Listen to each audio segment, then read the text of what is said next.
할렐루야! 아멘. 모든 세대가 좋은 교회, 예배는, 큐티는, 아멘. 정말 어려운 거 잘하시네요. 네. 서로 앞뒤자고 인사합시다. 잘 오셨습니다. 네, 반갑습니다. 네. 네. 저희가 묵상 공동체를 계속해서 세워가고 있습니다. 묵상 공동체라는 것은 단순히 각자가 그냥 말씀 묵상하면서 말씀 묵상만 하는 게 되는 게 아니고요. 동일한 말씀을 모든 공동체가 함께 묵상하면서 그 말씀 안에서 내게 주신 그 은혜를 풍성히 나누고 적용하면서 공동체를 말씀 묵상으로 든든히 세워져 가는 공동체를 세워가는 것입니다. 그래서 저희가 큐티를 계속해서 권면하고 있는 가운데 있고요. 큐티를 강권할 뿐만 아니라 저도 큐티 중에서 본문을 취해서 말씀을 전하고 있습니다. 구역공과도 말씀드렸던 것처럼 다른 교재를 사용하지 않고 주일 설교 말씀을 구역 예배 때 함께 나눌 수 있도록 그렇게 제공해 드리고 있고요. 특별히 큐티를 강조하다 보니 어떤 분들은 저는 신학을 한 것도 아니고 또 말씀을 봐도 모르겠고 그러는데 큐티를 하라고 하는 게 참 어려워요 라고 하시는 분들이 계세요. 그래서 이번 주부터 특세가 끝난 이번 주부터 저희 사역자들이 저를 제외하고 6분이 계시거든요. 부교육자들이. 그래서 목사님, 우리 정은태 전사님 그리고 나머지 4분의 교육전사님들이 월화수목금토 이렇게 매일매일 그날의 큐티 본문을 묵상해서 5분가량의 분량으로 여러분들이 부담 없이 보실 수 있도록 이렇게 유튜브 채널에 업로드하고 있습니다. 많은 분들이 봐주신 것 같더라고요. 그리고 많은 분들이 도움을 받고 계시는 것 같고요. 말씀 묵상을 이렇게 보다 보면 아마도 그럴 거예요. 나는 이 부분을 놓치고 있었는데, 이 부분을 이렇게 묵상할 수 있겠구나 라는 부분들을 여러분들이 발견하실 수 있을 텐데, 묵상의 깊이도 깊어지고 묵상의 지경도 넓어지고 묵상의 양도 풍성해지면서 여러분들의 삶이 큐티를 통해 더 하나님을 알아가는 귀한 시간이 될 거라고 저는 확신합니다. 저도 큐티를 할 거 아니에요. 한 주간 동안 큐티를 하는 가운데 제게 주신 너무 큰 은혜가 있었는데 오늘 그것이 바로 오늘 본문 말씀이에요. 마가복음 4장 35절에서 41절 말씀인데 보도록 하겠습니다. 35절입니다. 그날 저물 때에 제자들에게 이르시되 우리가 저편으로 건너가자 하시니 아멘. 예수님께서 날이 저물 때, 하필이면 다 날이 저물 때에 바다 저 건너편으로 건너가자라고 하신 거예요. 예수님께서 바다 저 건너편으로 건너가자 하신 것은 어떤 맹목적인 것도 아니고요. 분명한 이유가 있었죠. 우리는 큐티를 매일 하시면서 우리는 그 이유를 아시잖아요. 여러분, 예수님께서 바다 저 건너편으로 건너가자 했던 이유는 그곳에 거라사 광인이 군대 귀신 들려서 고통당하고 있었고 그 문제를 해결해 주기 위해서 바다 저 건너편으로 가자라고 하셨어요. 그러면 군대 귀신 들린 자가 어제도 귀신 들렸었고 오늘도 귀신 들렸었고 아니면 뭐 일주일 전에도 1년 전에도 그랬을 수도 있는데 당장 급한 게 아닌데 급하긴 급하지만 당장 급한 게 아닌데 꼭 날이 저물 때 그날 갔어야 되느냐라는 거죠. 해도 다 뉘엿뉘엿 저물고 이제 어둑어둑해질 그때에 굳이 예수님께서 저물 때 그때 가자라고 하시는 거예요. 예수님은 늘 분주하셨습니다. 쉴 시간이 없으셨고 혼자만의 시간도 부족하셨을 거예요. 수많은 인파들이 인산인해를 이루고 예수님께 각자의 결핍, 부족한 부분을 채움받고 얻어내기 위해서 예수님을 막 따라다니셨죠. 그래서 그런지 모르겠지만 예수님은 아무튼 하루 일과를 다 마치고 이제 좀 쉴만하다 싶을 때 여러분 직장에서도요 일 다 끝났는데 6시 퇴근인데 5시 반에 어떤 일거리를 가지고 오면 어떤 기분이겠어요? 너무 어려울 거 아니에요. 정말 때려치우고 싶겠죠. 그런데 이 해 저물녘에 바다 저 건너편으로 가자라고 말씀을 하시는 거예요. 완도에 계신 여러분들에게 제가 바다에 대해서 이야기를 하고 뭔가 배에 대해서 이야기를 한다는 것 자체가 민망하기 짝이 없는데 여러분 보통 밤에 이 해 저물녘에 배를 띄우는 일이 많지는 않을 거 아니에요. 물론 저도 TV에서는 많이 봤어요. 어떤 큰 배들이 바다에 나아가서 고기를 잡을 때 이렇게 빛을 비추어서 그 빛을 따라서 고기가 몰려들면 그렇게 고기를 잡는 것도 봤으나 그러나 밤에 아니 오늘 보니까 고기를 잡으려고 한 것 같지도 않고 저 건너편으로 가려고 하는데 굳이 밤에 간다라는 것은 별로 이게 흔하지 않은 상황인 거고 굳이 이럴 필요가 없는데 밤에 해 저물 때에 저기로 가자라고 하시는 거죠. 여러분 예수님은 하나님이시잖아요. 하나님의 아들이시고 하나님이시라면 분명히 우연히 그냥 감정대로 아니 나 오늘 저기 건너가고 싶어. 그냥 깜빡했어. 모르겠어. 이런 게 없이 예수님께서는 분명히 어떤 특별한 계획과 목적, 그분의 완벽하신 섭리 안에서 일을 행하실 것인데 저물 때에 저 바다 건너편으로 가자라고 말씀을 하시는 거죠. 아, 오늘 예수님의 제자들 안에서는 여러분 어부들도 있어요. 어부들도 있는데 그 어부들이 언제 배를 띄우면 무난한지, 언제 배를 띄우고 언제 배를 운행해야 될지는 사실상 어부들이 더 잘 알 거예요. 그런데도 목수 출신인 예수님께서 오늘 저 바다 건너편으로 가자라고 말씀하신 것도 사실상 조금은 의아한 부분이 있는 거죠. 36절입니다. 그들이 무리를 떠나 예수를 배에 계신 그대로 모시고 가매 다른 배들도 함께 하더니 여러분 다른 배들도 함께 했다고 합니다.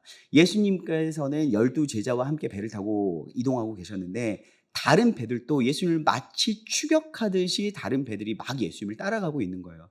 그럼 어떤 배들일까요? 어떤 생각이 드세요? 수많은 무리들이 예수님 덕 좀 보겠다고 예수님께 많은 문제를 가지고 나왔고 이들이 집요하게 예수님이 건너가시니 밤이어도 불구하고 아니 해 저물녘이어도 불구하고 예수님을 계속해서 집요하게 따르고 있는 모습을 볼 수 있다는 거죠. 예수님 이것 좀 낫게 해주십시오. 이것 좀 해결해 주십시오 하면서 집요하게 예수님을 막 추격하듯이 배를 타고 이동하는 것 같아요. 그런데 가끔씩은 우리는요, 이렇게 말씀하시는 거 봤어요. 집요함이 믿음이다. 뭔가 너가 정말 응답받고 싶은 게 있다면 하나님께 응답받아야 되는 것, 하나님께 얻어내야 되는 것이 있다면 집요하게 매달려라. 이 집요함이 믿음이다라고 말씀하시는 분들도 계세요. 물론 어느 부분에 있어서는 집요함도 필요합니다. 그런데 문제는 뭐냐면 우리가 집요하게 예수님의 이름으로 기도하면서 주님 이거 주십시오. 이거 필요합니다. 이거 응답해 주십시오 하고 한두 번에 꺾이지 않고 계속해서 집요하는 것이 도대체 무엇에 붙들린 집요함인가라는 거예요. 물론 여러분 한두 번 기도해보고 응답되지 않으니까 하나님 저 삐졌어요. 찻 하고 뒤돌아서면 여러분 그건 참 볼품없잖아요. 그렇다고 해서 우리가 집요하게 하나님을 붙드는 건 너무 좋은 일이긴 하나 무엇에 붙들려 있는가라는 거죠. 도대체 이 사람의 집요함인 것이 나의 문제와 이 결핍을 어떻게든 해결해내고야 말겠어라는 이 욕망에 붙들린 집요함인 건지 아니면 나를 이끄시고 나의 문제를 하시고 내 기도 제목을 들으시고 나를 사랑하시는 하나님을 향한 사랑의 집요함인 건지 우리는 이걸 구별할 수 있어야 된다는 것입니다. 오늘 수많은 무리들이 많은 사람들이 뭐 집에 갔을 수도 있겠죠. 그런데 그 중에서 아주 집요한 사람들이 예수님을 따르고 있었습니다. 37절입니다. 큰 광풍이 일어나며 물결이 배에 부딪혀 들어와 배에 가득하게 되었더라. 아멘. 큰 광풍이 일어났다고 이야기합니다. 큰 광풍. 여기서 큰이라는 단어는요, 메가라는 단어가 쓰였어요. 메가라는 단어가 쓰였는데 여러분 메가라는 단어 많이 들어보셨죠? 엄청나게 큰 걸 메가라고 이야기해요. 그래서 대형 교회, 일반적인 뭐 수천 명 되는 교회는요, 그냥 대형 교회라고 하지 초대형 교회라고 하지도 않습니다. 여러분 그래서 우리는 깨달아야 돼요. 우리 교회가 대형 교회가 아니구나라고 생각하셔야 돼요. 뭐 우리 교회 대형 교회라고 생각하시는 분들이 있는데 아닙니다. 우리 더 부흥해야 돼요. 여러분 우리나라에 세계에서 가장 큰 교회 이 뭐 몇 개가 우리나라에 다 있다면서요. 그러니까 우리나라가 엄청나게 큰 교회들이 있는데 수천 명이 아니라 수만 명 되는 정말 초대형 교회가 있어요. 그런 교회를 뭐라고 하냐면 메가처치라고 이야기합니다. 또 여러분들이 영화를 보시면 메가라는 단어가 쓰인 영화들이 있을 거예요. 그런 영화는 필시 대부분이 그래요.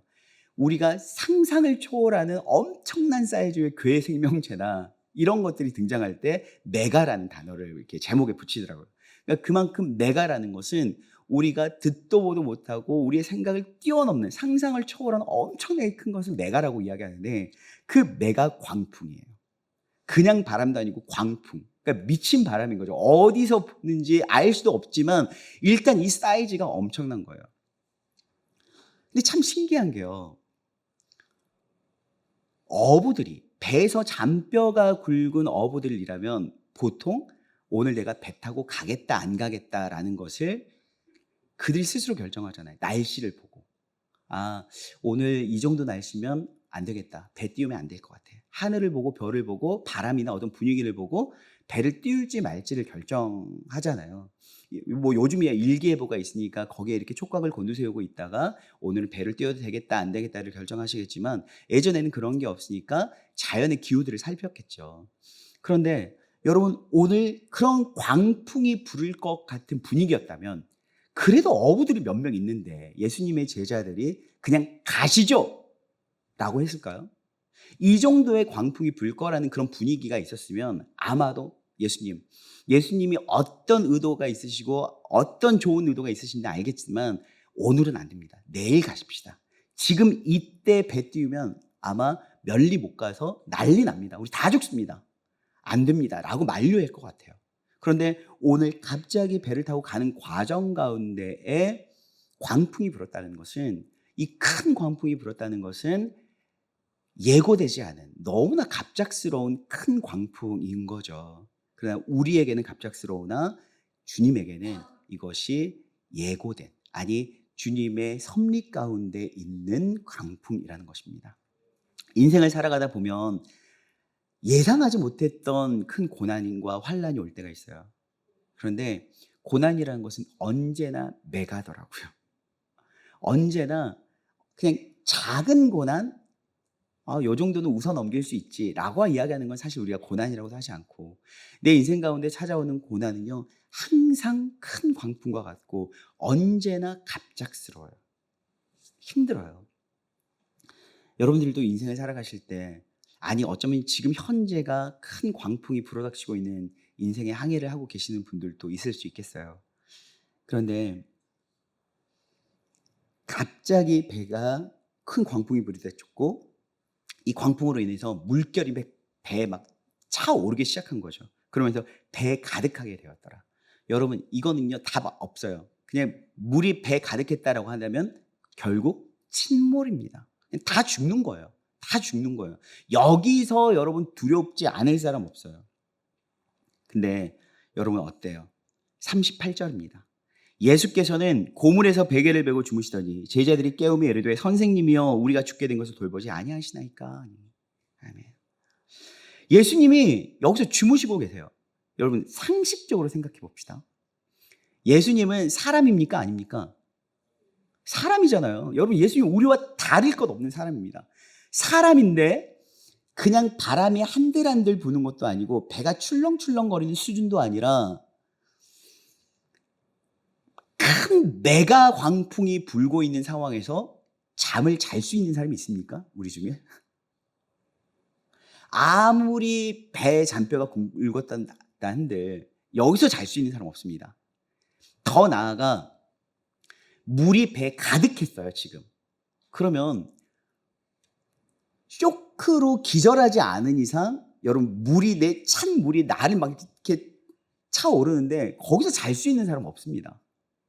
우리가 보통 사람이 기절해도 어떡합니까? 영화 보면 찬물을 확 끼얹잖아요. 그래 정신 차리잖아요. 그런데 지금 물이 차오르고 있는데 예수님이 주무셨다라고 이야기를 하고 있어요. 이게 가능할까요? 예수님이니까 가능할까요? 이것은 예수님이 너무 고단해서 정말 이러든지 저러든지 상관없이 주무신 게 아니라 사실 이것은 제자들에게 예수님이 어떤 상태로 있는가라는 겁니다. 제자들에게는 예수님이 잠자고 있는 상태였어요. 저는 오늘 이 38절 말씀을 가지고 여러분들과 좀 더 깊이 나누고 싶은데요. 여러분 다시 한번 민망한 상황. 배에 대해서 제가 어디 감히 이야기를 하겠습니까? 근데 여러분 배에 예수님께서 지금 주무시고 있는 위치가 있습니다. 어디요? 고물이라고 나옵니다. 고물에 베개를 베고 주무신다고 했는데 여러분 이 고물이 배로 말하자면 배 끝입니까? 배 머리입니까? 배 뒤쪽입니다. 배 끝쪽이에요. 여러분 여러분들도 영화에서 보셨겠지만 모터가 달린 조그만 배들 보셨잖아요. 그러면 배 주인이나 운전할 줄 아는 사람이 맨 뒤에서 모터를 쫙 잡아당겨가지고 붕 하면 이제 이걸 막 조정하면서 가긴 해요. 근데 당시 예수님의 제자들이 타는 배는 그런 배가 아닌 거죠. 당시의 배는요, 배 주인이나 항해를 진두지휘하는 사람이 맨 앞에 있고, 그리고 노를 젓는 사람들이 중간에 놓여요. 근데 오늘 예수님의 위치가 어디에 있냐면 배의 가장 뒷부분에 있는 거예요. 여러분, 예수님을 영접한다는 게 뭘까요? 예수님을 믿는다라는 게 뭐고 도대체 예수님의 이름으로 기도한다는 게 뭘까요? 우리가 예수님을 영접한다고 이야기해요. 영접했다라고 해요. 근데 예수님을 영접하면 그 다음에 우리는 예수 그리스도를 영접했기 때문에 나는 이제 구원받았고 구원의 감격으로 룰루랄라 행복하게 살아가는 것이 마치 예수 그리스도를 영접한 열매라고 생각할 때가 있다는 거죠. 여러분, 예수 그리스도를 영접한 열매는 당연히 구원일 수 있으나 예수 그리스도를 영접한다는 것은 단순히 예수 그리스도를 영접하고 나서 예수의 덕을 누리며 사는 게 아니에요. 예수님 때문에 나는 기쁘고 행복하고 예수가 주는 유익함을 맛보고 예수의 덕을 누리고 살겠다가 아니에요. 여러분, 오늘 본문에도 수많은 사람들이 예수의 덕 좀 보겠다고 예수님을 따라다니고 있어요. 근데 예수님은 그 사람들 피해서 지금 가고 계십니다. 더 나아가서 오늘 아무리 부족한 자들이지만 예수님께서 밤새 기도하고 하나님이 어떤 자들을 원하십니까? 심사숙고해서 12명의 제자들을 뽑았는데 이 제자들은 여러분 어떤 사람들이에요? 예수님을 스승 삼겠다고 하는 사람들이에요. 그런데 오늘 이들은요, 예수님을 맨 뒤에다 놓고 자기들이 진두지휘하면서 배를 타고 가고 있다는 거예요. 혹시 여러분들도 예수님을 이렇게 영접하고 계시지 않나요? 이렇게 예수님 믿고 계시지는 않아요? 힌트를 보니까 36절에 그들이 무리를 떠나 예수를 배에 계신 그대로 모시고 가네. 그냥 예수님을 배에 계신 그대로 모시고 가고 있어요. 뭔가 되게 VIP를 모시는 것 같긴 하지만 여러분, 예수님은 단순히 우리의 VIP만은 아니에요. 예수님은요, 우리의 인생의 유익함, 우리 인생의 결핍을 채워주는, 우리에게 만족과 행복을 주는 우리를 돕는 자, 곧 헬퍼 정도가 아니라 우리의 인생의 맨 앞에 서서 우리의 인생의 항해를 진두지휘하실 인생의 주권자 되셔야 된다는 것입니다.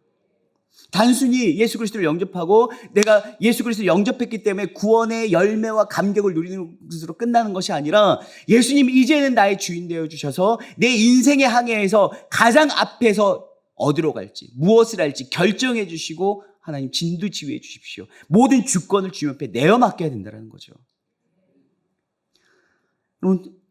이 본문 이후에 이제 5장이 나오는데 5장 16절과 17절 한번 보실까요? 이에 귀신 들렸던 자가 당한 것과 돼지의 일을 본 자들이 그들에게 알림에 그들이 예수께 그 지방에서 떠나시기를 간구하더라. 아멘. 여러분, 이게 지금 거라사 광인, 군대 귀신 들린 자를 예수님께서 치유해 주셨는데 귀신들을 싹 나오게 하더니 돼지떼에 넣어버렸어요. 돼지들이 다 비탈로 떨어져서 배에서 몰살된 거죠.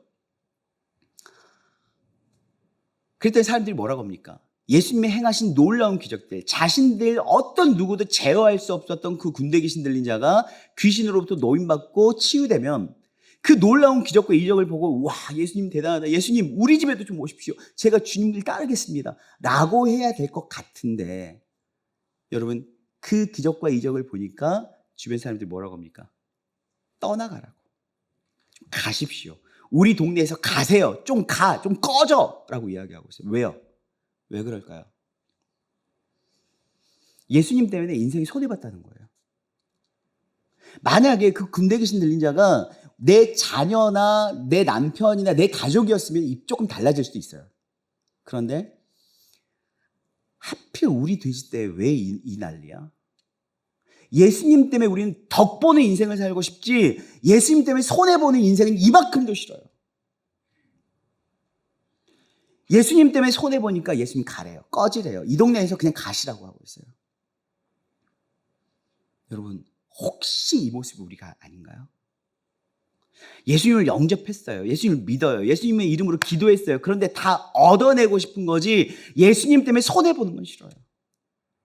직장 생활하면서, 내가 신앙 생활하면서 예수님 때문에 혹시 손해볼까 봐 전전긍긍해요. 예수 그리스도를 믿는 믿음을 선포했다가 혹 다른 사람들로부터 이상한 사람 바라보는 시선을 받을까 봐 철저하게 두려워 떨고 있어요. 예수님은 그냥 내 인생의 가장 뒤편에서 조용히 아무것도 하지 않고 그대로만 계셔 주셨으면 좋겠어요. 예수님의 덕 보고 싶지 예수님 때문에 손해보고 싶은 거는 이만큼도 싫은, 그게 현재 우리 믿음의 현주소 아닌가. 여러분,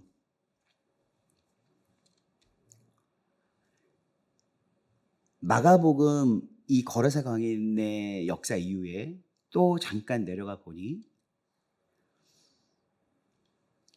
혈루증 걸린 여인이 있더라고요.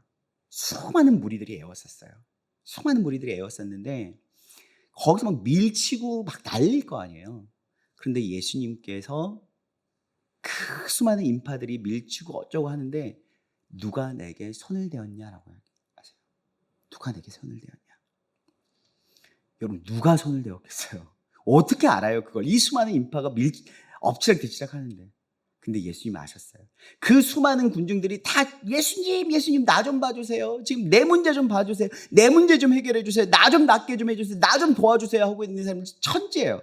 근데 그 수많은 무리들 중에서도 특별한 한 사람, 예수님을 손대고 예수님부터 손대기만 해도 나을 거라는 믿음을 가졌던 사람, 그 한 여인이 있었다는 거죠. 성경을 쭉 보니요, 예수님은 집중하시는 몇 가지 포인트가 있더라고요. 그게 뭐냐면 예수님은 내가 누구인지를 알리고 싶은 거예요. 마태복음 16장, 이제 마가복음에도 여러분 큐티 하시면 8장에 나오는데, 마가복음 8장, 마태복음 16장, 누가복음 9장에 나오는데, 이 마태복음 16장이 특별히 유명하니까 가이사랴 빌립보 갔어요. 예수님이 이렇게 질문하세요. 사람들이 나를 누구라고 하냐?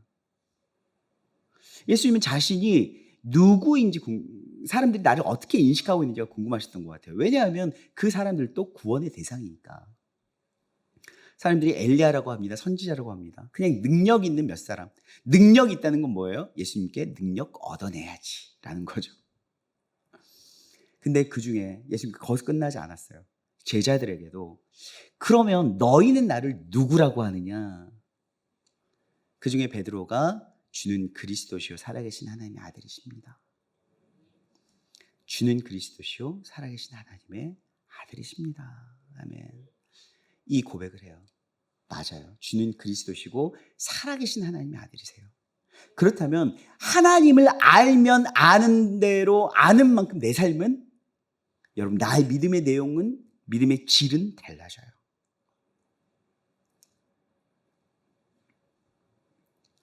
예수님은 끊임없이 내가 누구인지를 나타내고 싶었어요. 왜냐하면 나를 아는 만큼 믿음은 깊어지고 넓어지고 풍성해지니까. 오늘 이 큰 광풍도, 메가급 광풍도 주님은 주님을 드러내시기 위해서, 제자들에게 알게 해주시고 싶어서 이 광풍을 허락하신 것 같아요. 여러분, 41절입니다. 그들이 심히 두려워하여 서로 말하되 그가 누구이기에 바람과 바다도 순종하는가 하였더라. 아멘. 여러분, 제자들은 예수님을 믿고 영접하고 따르겠다라고 결정한 사람들이에요. 예수님을 스승으로 삼고 그 스승의 가르침을 제가 전적으로 따르겠습니다 하는 사람들이 제자들이에요.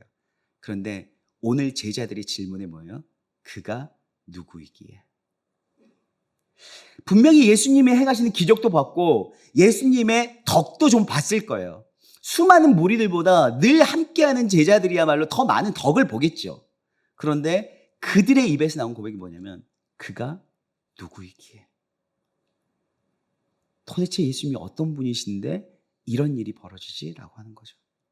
여러분 예수님 아세요? 예수님 좀 아십니까? 혹시 우리도 예수님을 내 인생의 항해에 있어서, 요즘 우리는 배보다는 차를 많이 타니까 차의 저 뒤편에 타고 예수님 좀 주무세요. 그냥 깨어 계셔서 내가 운전할 때 걸리적거리게 하지 마시고요. 그냥 편히 주무세요. 하지는 않으세요? 여러분, 우리는 모르는 초행길을 갈 때 내비게이션을 켜죠. 내비게이션을 켜면 여러분들은 안 그러실 수 있는데 저는 보통 그래요. 처음 모르는 길은 내비게이션을 켜요. 근데 조금이라도 알잖아요. 그러면 좌회전하십시오, 우회전하십시오, 뭐라고 하죠? 뭐가 있습니다. 뭐 속도를 줄이십시오. 막 하면요. 귀찮아서 듣기 싫어서 꺼버려요.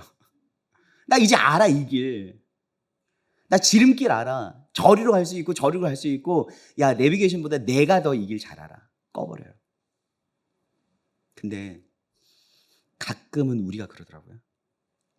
주님 영접했어요. 예수님 영접했다고요. 구원 받았어요. 예수님의 이름으로 기도도 해요. 그런데 예수님이 내 뒤에서 조용히 계셨으면 좋겠어요.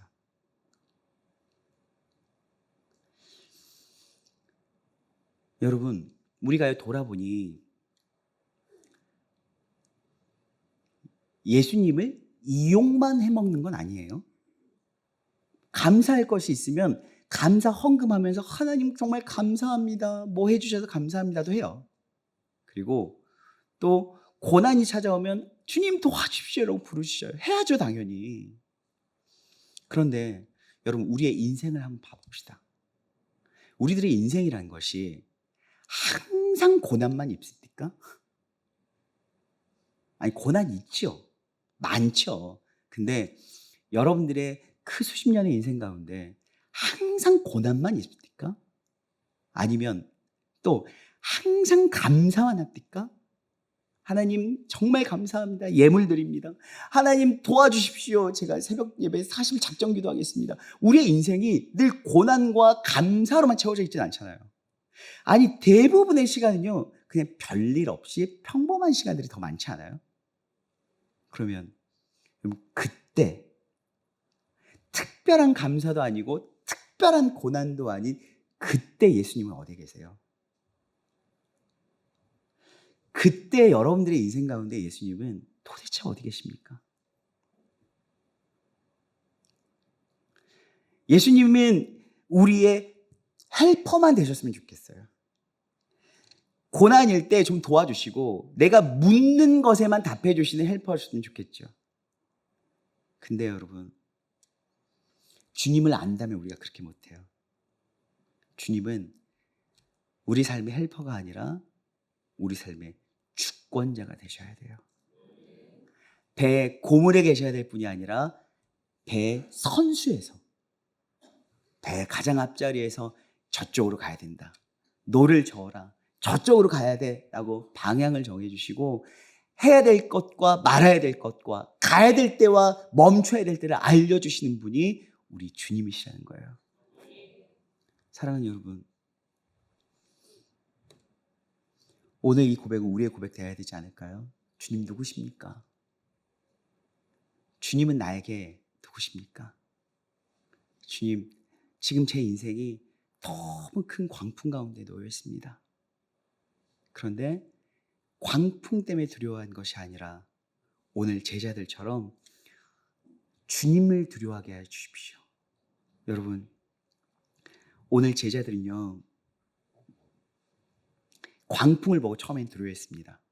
그런데 그 광풍이 잠잠해지자 이제는 무엇 때문에 두려워합니까? 그들이 심히 두려워해요. 주님의 역사를 보고 두려워합니다. 주님을 알게 된 거죠. 사랑하는 여러분, 주님은 이런 분이십니다. 우리가 모르는 것도 보시는 분이시고 우리가 모르는 것도 아시는 분이시며 우리가 가보지 않는 길로도 우리를 평안하게 인도하실 수 있는 분이 우리 주님이십니다. 주님이 누구이시기에, 그가 누구이시기에 나같이 사랑할 수 없는 연약한 자, 죄인을 사랑하실까?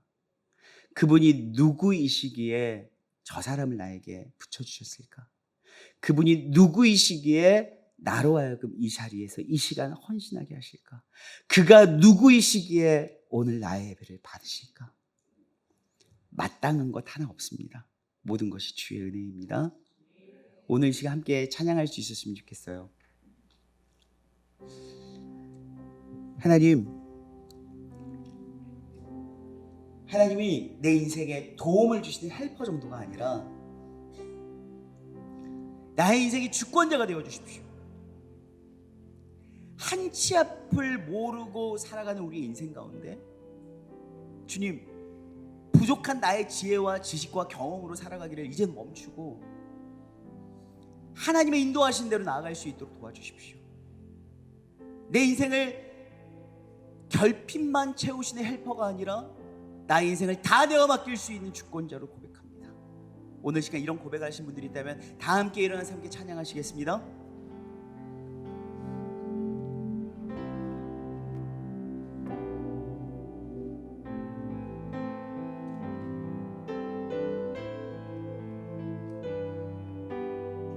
주 품에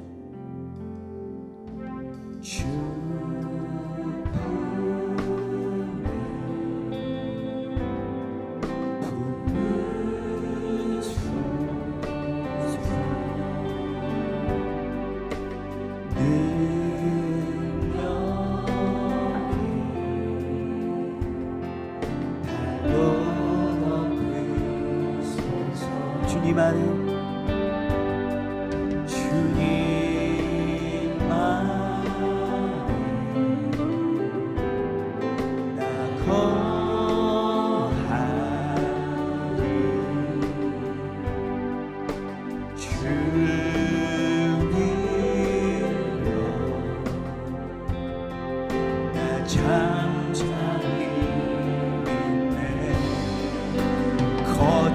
파도 날 향해 와도 주와 함께 날아오르리. 목숨 가운데 나의 영혼 잠잠하게 주. 다시 한번 고백할까요? 주 품에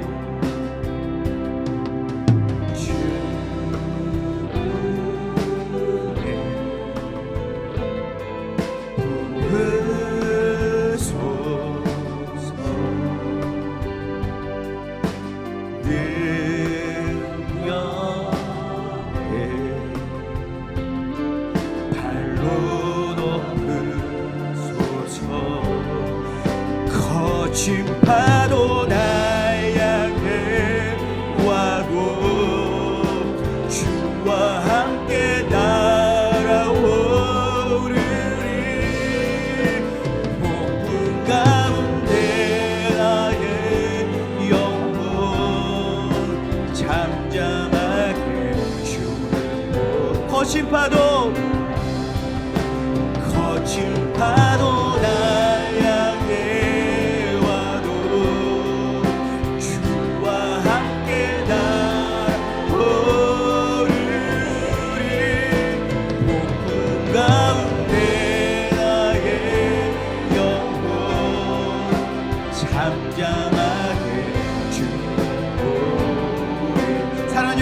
기도합시다.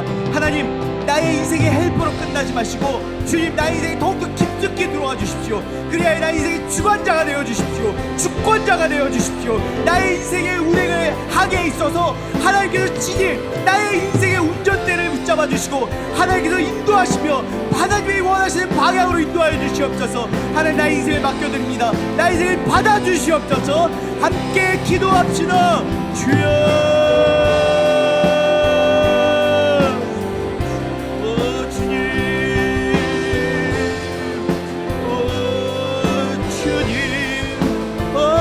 시간 우리에게 아버지 안에 믿음과 주를 향한 신뢰 더욱더 전적으로 의지할 수 있는 믿음을 허락하여 주셔서 하나님, 오늘 시간 아버지 앞에 나의 인생을 전적으로 맡겨드리며 부족함이 없도록 주여 도와주시옵소서. 오 주님, 오 주님, 아버지 안에 우리의 연약함과 우리의 죄악에도 불구하고 아버지께서 누구시기에 우리를 사랑하시나이까. 하나님, 사랑받을 자격 없는 우리가 아버지의 제자요 종이 되었사오니 아버지의 주의 부르심 따라 성도의 삶을 살아갈 수 있도록 주여 도와주시옵소서. 주여 거친 파도 날 향해 와도 주와 함께 날아오르리. 고통 가운데 나의 영혼 잠잠한 주님은 나의 산속, 주님은 나의 산속, 주님은 나의 요새, 주님은 나의 소망, 나의 힘이 되신 여호와. 주님은 나의 산속, 주님은 나의 산속, 주님은 나의 요새, 주님은 나의 소망, 나의 힘이 되신 여호와. 사랑하는 여러분, 다시 한번 기도합시다. 혹시 여러분의 삶 가운데 고난과 풍파 가운데 있다면, 큰 광풍 가운데 입자해 있다면 하나님 도와주십시오. 주님만이 답이십니다. 주님만이 내 인생의 문제 해결자 되십니다. 주님, 아버지의 자녀된 우리의 삶을 해결하여 주십시오. 함께 기도합시다. 주여, 아버지 하나님, 우리의 문제, 우리의 인생, 관계, 직장, 비전, 아버지의 성품, 아버지 하나님 질병, 이 모든 문제 아버지 앞에 내어 맡겨드립니다. 주님, 세계 각지에서 이루어지고 있는 많은 어려움들과 환난들, 아픔들, 하나님 이 문제도 해결하실 분은 주님의 신을 믿습니다.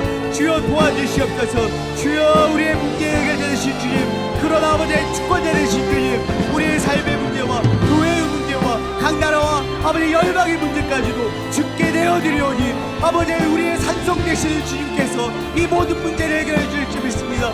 주여 도와주시옵소서. 주여 도와주시옵소서. 주여 역사하여 주시옵소서. 주여,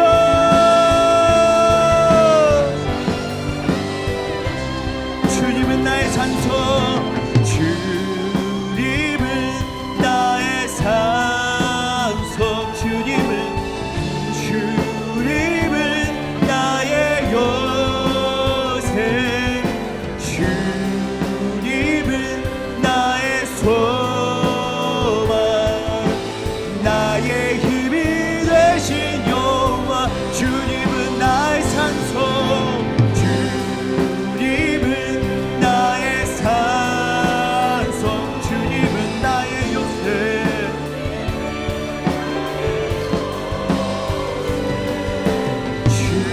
주님은 나의 소망, 나의 힘이 되신 여호와.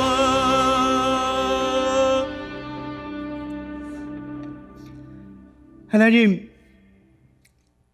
그가 누구이시기에 나를 위해 죽으시고, 그가 누구이시기에 나를 사랑하시며, 그가 누구이시기에 자격 없는 우리의 문제를 누구보다 간절히 원하시며 해결해 주십니까? 주님, 이 문제가 주는 아픔과 고통의 크기는 너무나도 잘 압니다. 그래서 우리는 두렵습니다. 그러나 주님을 잘 모릅니다. 주님, 우리에게 주님을 더 많이 경험하게 하시고 말씀을 통해서도 주님을 더 알려주십시오. 그리하여 주님을 더 깊이 풍성하게 알므로 말미암아 나의 인생을 주님께 내어 맡기기에 부족함이 없는 결단이 있게 하여 주시옵소서. 예수 그리스도의 이름으로 기도하옵나이다. 아멘. 자리에 앉아 주십시오. 할렐루야. 아멘. 네, 교회 소식 전하도록 하겠습니다.